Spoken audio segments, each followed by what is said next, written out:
afternoon, ladies and gentlemen. My name is Mickey. I'm the host of Beyond Page One podcast, where we dive deep into the entrepreneurial spirits and, so to speak, beyond the first page, beyond the cover, to find out what really ticks the entrepreneur and how they came up. Today's guest, I'm excited to announce, is Tanmay Mathur. He leads XPO's line haul networking. He manages their networking operations, purchase transportation spend, and network optimization. He also oversees the development of proprietary algorithms, optimize XPO's complex network. And there's a lot that he does too. He's got nearly 15 years in supply chain experience and logistics planning. And I'm really excited to have him here. Tanmay, how are you today? I'm very good, Mickey. How are you? I'm good. Thank you. Thanks for having me. Thanks for having me here. Yeah, we're excited to have you here. You've had an impressive career trajectory. What was very brash and inexperienced and stupid, like most of us are. I think I'm more of a student of supply chain now than I was when I was 21 years and year old entering the workforce. I think like most young kids, I thought I knew everything and was smarter than everyone else, and I really wasn't. Yeah. Was there any early experience or passion that hinted to, your future in the world of supply chain and logistics? I kind of stumbled into supply chain by somewhat of an accident. I came from a modest background, so I had never stepped out of my hometown until I went to college. So my first job was with Shell in oil industry. And during the interview, they asked me, what do you want to do? And I said, well, I've never traveled anywhere. So if you have a job that makes me travel, I'll take that. So they made me go audit every single manufacturing plant they had across Europe, Africa, and Asia. So that was my first exposure to supply chain, which was going and auditing all these manufacturing plants. And I was doing that because I wanted to travel. And I traveled to 40 countries in about 18, 20 months. But during that time, I got exposure to these manufacturing sites and I started falling in love with what they were doing. Things like just getting used to being in a place where actual product is being made. Granted, the product itself was industrial lubricant, so not really cool or sexy product, but just the idea of like I'm doing something that actually is rolling off of the line and is getting sold in the market, getting loaded on the trucks and going. And the fact that there were thousands of people around me, it was just amazing. The facilities were impressive, the people were amazing.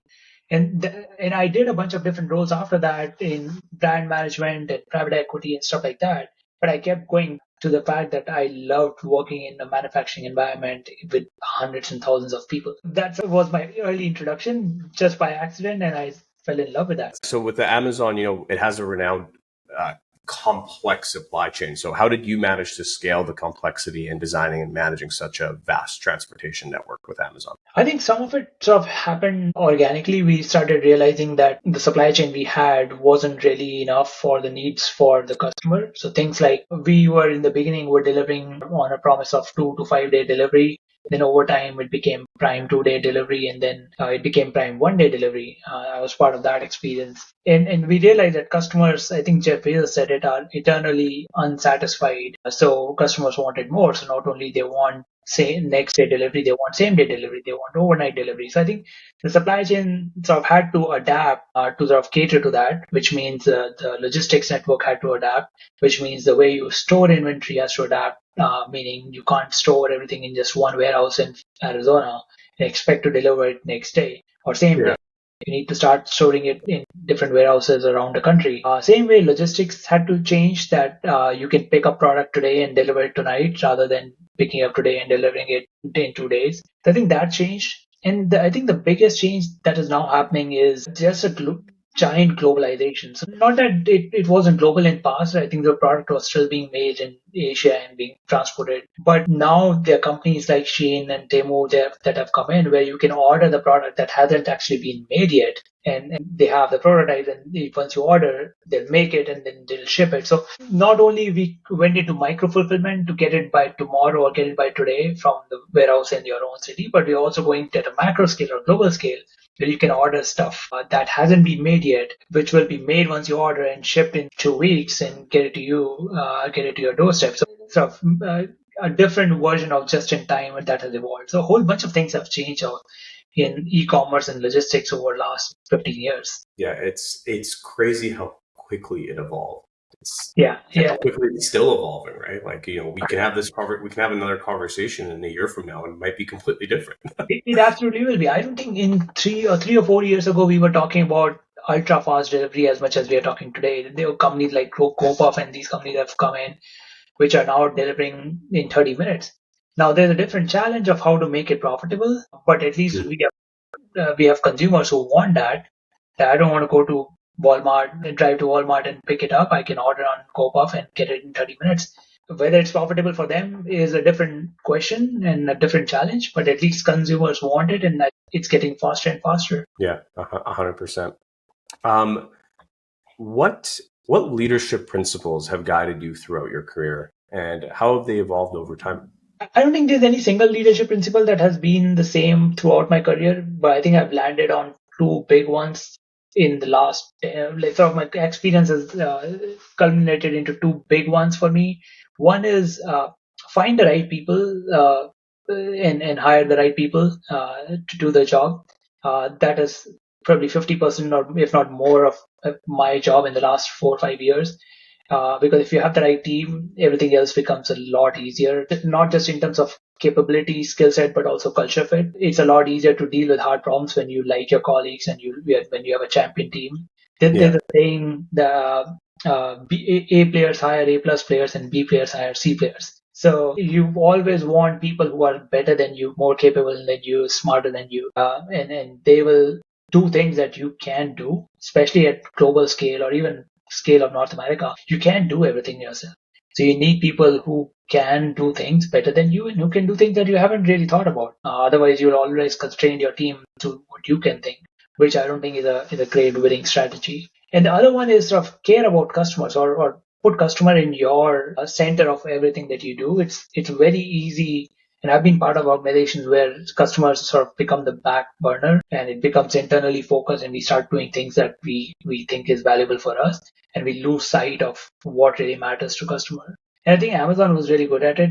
They had a bunch of different mechanisms in place to make sure that everything that we did was focused on customer or was benefiting customer in some sense. But mhm. we need to keep reminding ourselves, customers are the ones who are paying our bills or paying our salaries. So Yeah, everything that we do has to make life easier or better for them. Even if it is sort of and don't get me wrong, it doesn't mean that we don't do things for our employees or to make our operations better. But we have to think from the lens that if we make life easier for our own employees and they're happier to be there, they're going to make things better for the customer.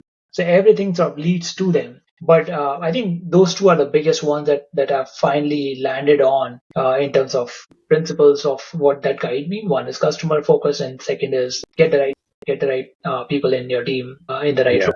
yeah. I really like that, and getting the right people in your team. It takes me back to something that my mentor said to me a long time ago, and I hold true to it. Is It's a good saying. It's if you're the smartest person in the room, find a new room. Yeah. And I Or really get smarter people in the room, smarter or than you. get smarter people in the room. Yeah. Absolutely. And this is one thing that I've seen people stumble a little bit on, especially at executive level, that it's very nice to feel that you're the smartest guy in the room and everyone is agreeing with you. And that's really a pitfall. If nobody is disagreeing with you, that then either they're not smart enough to think differently, or you have created a culture where everyone is going to do what you say, and at some point you're going to be wrong and it's going to fall apart. So it's Yeah. very difficult and very deliberate decision to hire people who are different and better than you. We all Yeah. like ourselves and we all want to have people around us who are exactly like us. It takes a big leader to hire people who are different themselves and who are better than themselves. And Yeah. that's been my biggest learning. It's very easy, very difficult and very deliberate. Yeah. I couldn't agree more with you. You emphasize delivering outstanding customer experience as something that's important. How do you ensure that customer satisfaction remains a top priority in operations? I think it depends on the industry. For example, in companies like Amazon or Walmart, it's relatively easy because everything that you are selling, you're going to use it yourself. So it's very easy to connect with the customer, thinking that, well, in holiday I'm packing a gift bag. It's very easy to tell people or experience yourself that thing you're packing is someone's Christmas present or someone's birthday gift, and that sort of connects, makes a connection instantly. It's slightly harder in B2B businesses where we are making lubricants or pipes or machinery. But a couple of ways to do that is get the customers in your operations. I've been part of different companies where, for example, XPO likes to bring customers to the warehouses or service centers and show them around. And that sort of does two things. One is it's a great experience for customers to see how their product is being handled. And the second is it sort of gives employees an idea that whatever they're doing is for a reason. They're real customers who care about what they're doing, who are paying our bills. They come and then they see what they're doing. So it sort of gives a purpose to what you do. But and by the way, there's a third sort of hidden benefit is your operations are always top class if you are always expecting guests. If you're never expecting, it's like your home, right? If you're never expecting guests, that's going to be sort of messy. But the day you know that guests are coming, you're going to clean up. It's the same thing in warehouses and operations. That if you know a customer is going to show up today, you're going to have really top-notch operations. And if you know that customers can come up anytime, you're always going to be that good. You're always going to be.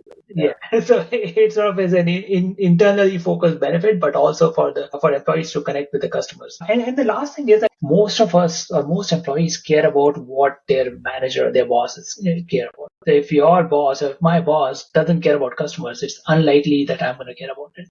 So it has to go at every single level, from CEO down to maybe the supervisor or an hourly worker. Every single person has to care about customers. Nobody in the whole chain should be saying, screw the customer, let's make more money. Well, you're not going to make more money by screwing the customer. So everyone has to demonstrate the same idea or same ideal or same philosophy. And then over time, it will start percolating. It's not going to happen on the same day. Hopefully, you start the company with the same mindset. Amazon was started with that mindset. But if you're trying to change the mindset of the company, it's going to take time. And everyone has to say the same thing, believe in the same thing.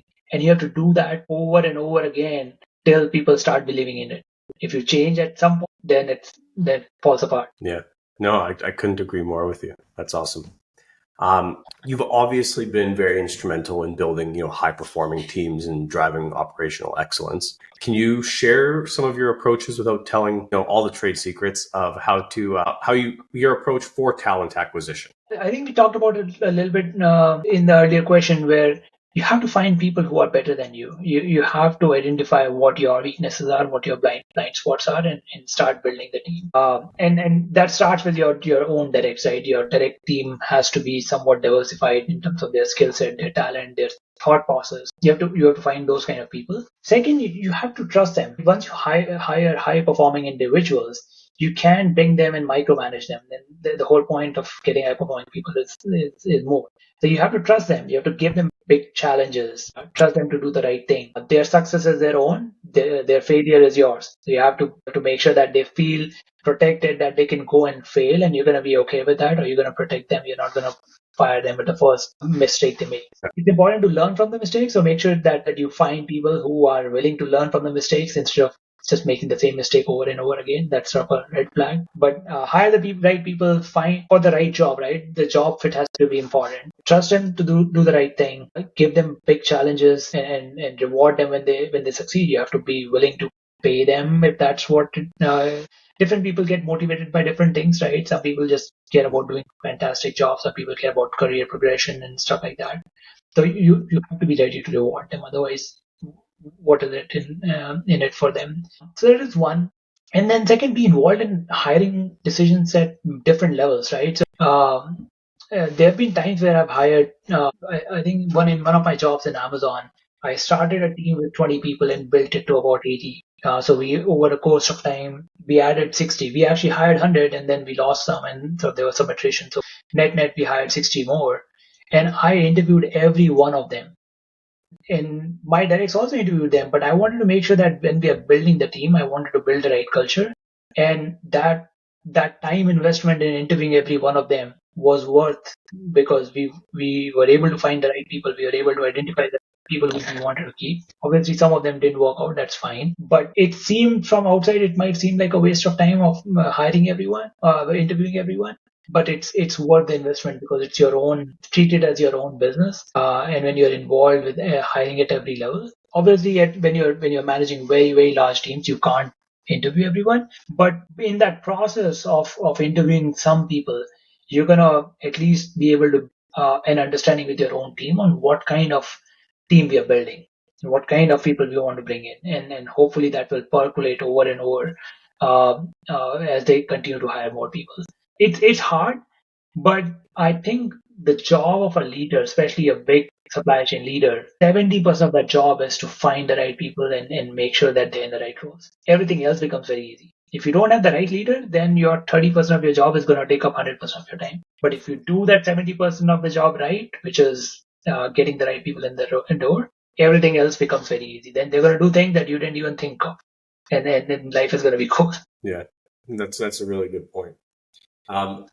It's mind blowing to me to have such a large amount of people under one kind of company and how to manage that many people. So, I mean, you've led large scale operations with thousands of employees. How do you ensure effective communication and collaboration across such a vast, workforce? It's very hard. It's very hard. There's a saying, culture eats strategy for breakfast. So to answer your question on communication, I think you have to figure out the culture. Everything else is going to follow that. And uh, especially when you're leading or when you have teams across different cities or different warehouses or manufacturing units, it's very hard, right? Because none of them are there at the same time. Many of them are operating 24/7. So even if you go and talk to all of them in that warehouse, all of them are not going to be in the same location. So you cannot meet all of them at the same time. So it becomes harder and harder with bigger teams. The key is, I think, you have to keep the communication simple and you have to keep the communication consistent. If you're going to talk about different things every time you meet them or every time you have a town hall, you can have a whole bunch of things, right? You can have town halls, fireside chats, you can have one side monthly presentations and stuff like that. But you have to keep it consistent, the message, and you have to keep it simple. Remember, if there are 5,000 people working in different warehouses, they're all going to remember different things from what you said. So the shorter the message, the more consistent the message, the more they're going to remember, or the more they're going to retain. So it has to be consistent. It has to be same, and you have to talk. You have to make sure that at every level in the organization, you're talking about the same thing. What cannot happen is that you go talk about safety in front of the employees in the warehouse, and then you come back to the corporate office and you forget about safety completely. Then it's not going to last. So the communication has to be same at every level. It has to be consistent and it has to be frequent. It cannot change month to month because many of these employees have been around for a long time. They've seen leaders like you come and go. So they can wait it out. So you say safety is important today. Tomorrow another leader is going to come and it's going to say quality is important. And day after tomorrow it's going to be customers. So that message cannot change because you will come and go, they will stay and they will remember. So it's important you communicate the same message over and over again and you believe in it and you communicate the same thing at every level in the organization. And hopefully that translates. And make sure you invest in a good communications team. There are a lot of tools, a lot of technology tools out there that helps you with that. If you have the right team in place in communication, they can help you figure out how to communicate, but the message has to be clear. Yeah, it kind of comes from the top down, and the same message needs to come from the top down. Yeah, that makes sense. Given the increasing complexity of global supply chain, what role do you see data analytics and specifically AI playing in optimizing operations and mitigating risks? Yeah, I mean AI is relatively new in terms of how it's influencing supply chain, but the use of data has been around, and use of big data has been around for at least as long as I've been working. Actually, one of my first bosses used to say, "I believe in God, but for everything else, show me the data." So. It's incredibly important to use data to find trends or use data to make decisions. Again, goes back to hiring the right smart people.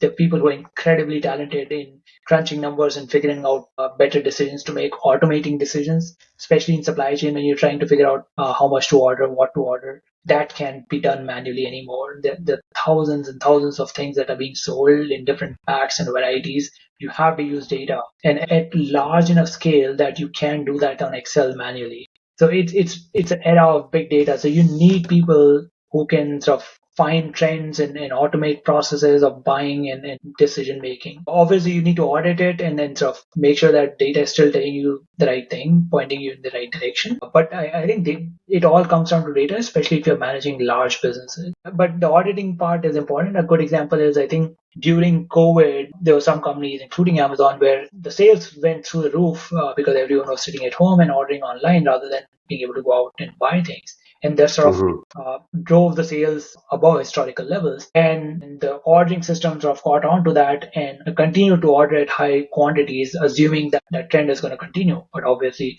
at some point, pandemic came to an end and then sales sort of moderated out or flattened out, and a whole bunch of retailers were left with a ton of inventory, and then sales slowed down. So you have to sort of use the data, but you also have to apply common sense and logic and do audits and checks to make sense of that. But this is the era of big data. You can't run large companies with sophisticated algorithms and softwares and people who can manage them. And the same thing now is coming with AI. I think it's just a logical next step that the complexity that humans were able to manage now is becoming more complex, and now there are a whole bunch of places where you can apply AI to make decisions or manage things like there's a hurricane season in Florida every year. There's enough data in the past to figure out what happens when that happens, what places are shut down, what places are affected, what routes are shut down. You can use that past data to figure out when the next time that happens, what kind of decisions we need to be making. The same thing happens in Midwest when there's a snow event. Every year we have a bunch of locations which are under 3, 4, 5 feet of snow, and data can help us figure out what to do in that, what mistakes we made in the past, how to monitor that, how to manage that situation. I think that the applications are enormous. We are just getting started on that. But don't make the mistake that part of using data is not new. It's been around for years, and companies that have used it very well are like Amazon, which have been very successful. It's just that AI is the next logical step in that direction. Yeah, it's almost like taking the AI to crawl that data instead of a human to come up with logical conclusions from that data, and then having a human look over it and be like yes or no. Yeah, and there was a great way to audit some of that in Amazon was hearing from customers or customer anecdotes, because sometimes data can not necessarily lie but point you in the wrong direction. But talking to customers sort of keeps you grounded on the actual problem that customer is facing, and sometimes that's countered. And every time customer feedback was countered to data, we went with customer feedback, and almost always that was the right thing to do. So, I mean, you briefly touched on this, but in supply chain disruptions have become increasingly common. Obviously, weather events, world events, COVID, call it whatever it is. How do you build resilience into your operations to minimize the impact of, unforeseen challenges? And there's going to be challenges regardless. Yeah, that's a tough part. I know. I mean, you need your team to be ready for those things. Unfortunately, I haven't, and people I've spoken to in my industry haven't figured out a great way to teach resilience, right? Some people are sort of by nature resilient to adversity. Some people learn from adversity and become stronger. Some people sort of don't like adversity and sort of leave. So you can find people who are resilient, but I don't know if you can teach it. But to your point, you can prepare for it. We did a lot of stress test. So stress the system for 2 or 3 hours, the same way it's going to be tested in a peak season or peak weather events for a day or two. So sort of give everyone an idea of what it'll feel like. So you can do tests, create extensive plans. I think in Amazon, people like to write documents on those plans, which I think is a great idea. Because when you're forced to write full sentences on what you're going to do, it makes you think more deeply and more thoroughly. So not necessarily for others to read, but just for you to learn or prepare better, you sort of start writing your plans. And having your team write those plans. I think those are the few things you can do. Every time there is an event like that, make sure you capture lessons learned and share those. And do it quickly, because 6 months later you're going to forget what happened in the last Christmas time. So make sure you write those lessons right after the Christmas holiday. But I don't have a great answer. I don't think you can teach that. I think you can prepare and practice, but at some point you have to drink from the fire hose and live through it, and hopefully you come out better and learn from it and keep getting better. Yeah, no, I couldn't agree more with you. I like the stress testing part of it, and trying to run as real life of a scenario as you possibly can with the people and the systems to see how it handles it. and you're going to learn from those mistakes. Yeah. It's cool. Sustainability, it's a big buzzword, and it's a critical factor for many businesses. How do you integrate sustainability into your supply chain strategies? I think I get that it's a buzzword, but I don't think it's necessarily counter to the goals of supply chain. So, for example, when I ran a logistics network, the goal was to run fewer and fewer miles because the more miles you run, the more money you're going to spend.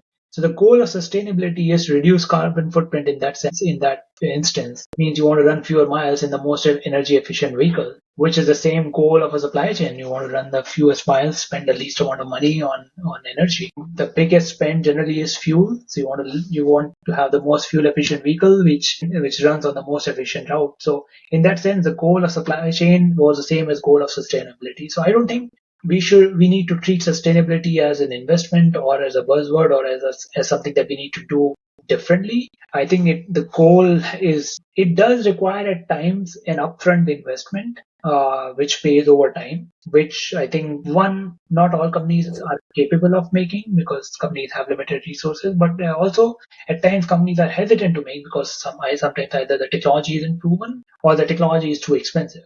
So a good example is electric trucks or hydrogen fuel cell trucks.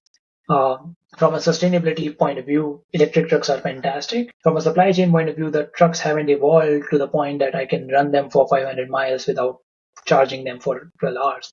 So the technology isn't quite there, but if once the technology gets there, I would love to have them because, well, why won't I? It's a lot cheaper, a lot better for environment. Same thing goes for hydrogen fuel cell truck. I think the ones I have seen, they go 500, 600 miles without charging, and then it takes 20 minutes to refuel them. So that's the same as diesel, and it's cheaper. The charging is cheaper. It has no carbon emission. The key is that the upfront cost to investment is twice as much as a diesel truck. So you pay twice as much, but then you recover that money within the next 2-3 years.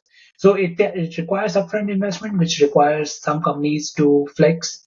Larger companies can do that better than smaller companies. So there is a trade-off there in terms of upfront investment versus long-term investment. But I don't think the goal itself is any different for sustainability than any supply chain. So I'm a big fan of sustainability because it makes both of the cost efficiency and in general operations better, and of course has a great impact on it. But I want to make sure that people understand it. No, it's not necessarily counterintuitive. It's not counter to everything that we do in the business already. Yeah, that makes sense. Do you have a favorite client story or like a favorite memory that you've experienced working within the last 15 years in this field? And it's in early part when I started as a frontline supervisor in Amazon, and at that time the company was it was big, but it was still smaller than what it is now. So a lot of our packages were going within relatively smaller area of the warehouse, near the warehouse. And there were so many times where we missed a shipment that didn't make it to the truck on time, and it's 2 days before Christmas. We know that this has a gift for someone, and if this is a kid, and that was the last order time that they can order. And we have put packages in our cars and driven to the customers and delivered to them. There's so many of those instances. It was amazing, and that's what I truly loved about working in Amazon or working for companies that sort of deliver products. That one, the experience of doing that is just there's a different level of excitement. There's a different level of adrenaline when you're loading up a bunch of packages in your car and delivering them. Yeah. Makes you feel like Santa, right? Or an elf of the Santa. It gives you a different meaning, right? When you're sitting with your friends in holidays, it gives a different meaning of your work compared to many other friends you might have. I'm not trying to demean anyone else's job, but it just, in that moment, it felt like my job has a purpose, has a meaning. And sometimes those gifts were toys for kids. Think about that.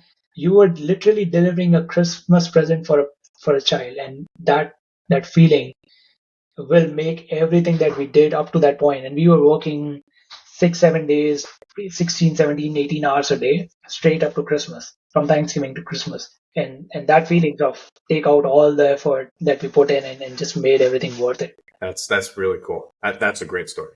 Thank you. What advice would you give to a young professional who's aspiring to build a career in supply chain and logistics? Well, get your hands dirty, jump in. So one of the reasons, or the main reason I started in Amazon. I got my MBA from Harvard, so there were relatively good options available for a job. And there were many times I realized that there are many other ways to make the same money with less time that I was working. Right, I was working nights, I was working weekends. There were easier ways to make the same money. But if you are passionate about something, so I was passionate about supply chain, jump in at the earliest you can. So I joined Amazon because that was a great way to start at the sort of warehouse level, frontline, working with a whole bunch of hourly employees. Because the experience you're going to get there is not going to be anything that you can experience anywhere else in corporate.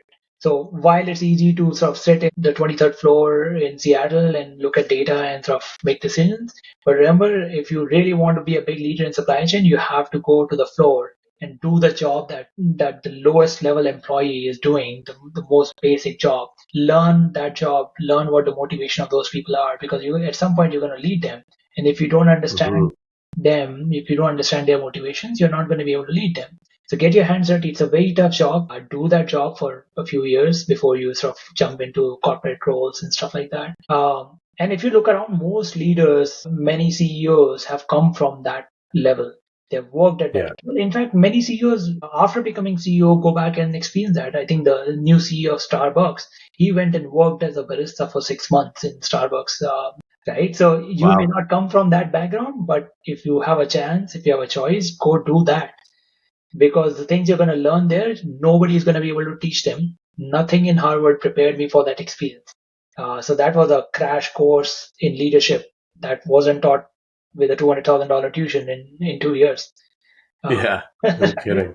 It's hard work, but it's going to be a learning for life. So my advice is get your hands dirty, jump in and do the hard job. Awesome. That's fantastic advice. I got one last question for you.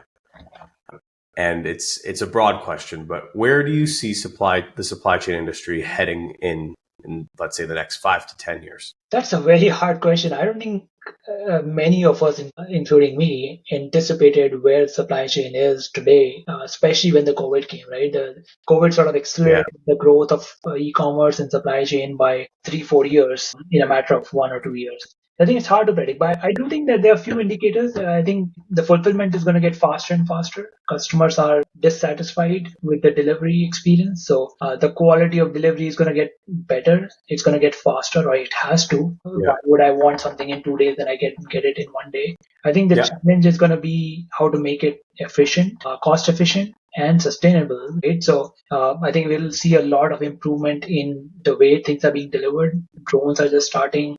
Electric vehicles are on the road. I think packaging is due for a sort of a next game-changing idea.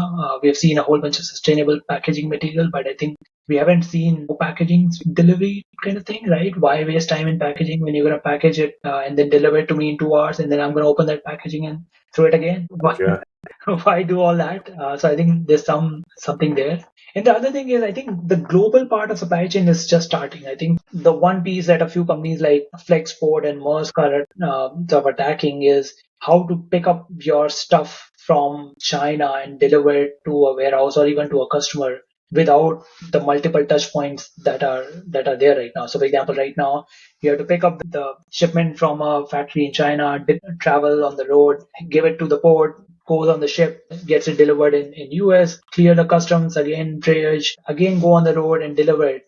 Right, so there is no one solution that manages the whole thing. You're dealing with 5-6 different brokers or people, and all that is, I think, it can be integrated. I think there's a few companies like Flexport that are attacking that. I think that seems like the next big thing, and I don't think it's 5 years away. I think it's maybe 1 to 3 years away, but that thing is going to get compressed. What that is going to do probably is that it's going to allow you to order more stuff that hasn't been made, hasn't been stored in US yet, but can be made with the moment you order, which means a wider selection of things. You will like that shirt in that pattern, in that design piece, will make it today and get it delivered to you in a week or faster. And I think that is just starting off. It's gonna be pretty exciting when we get there. Yeah, that's something to look forward to. I'm excited to see where it goes. Yeah, me too. All right.